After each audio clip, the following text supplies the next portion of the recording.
All right, so here's my project this Saturday. We're having a possum problem in the chicken coop, so I decided to make a little live animal trap.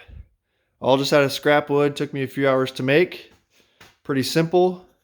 Got a little trap door right here I can use to bait the trap.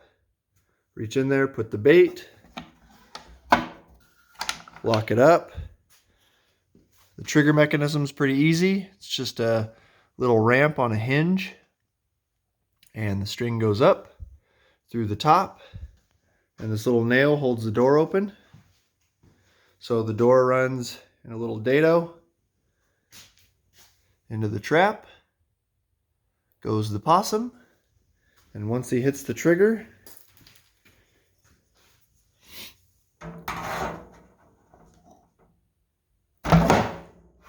it closes. Pretty simple. Locks up nice and tight. The store's pretty heavy, so he's not going to be able to lift it open. And that's it.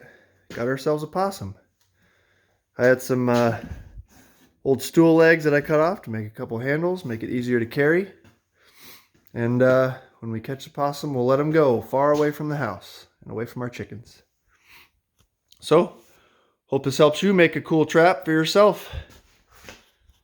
We'll see you on the next video.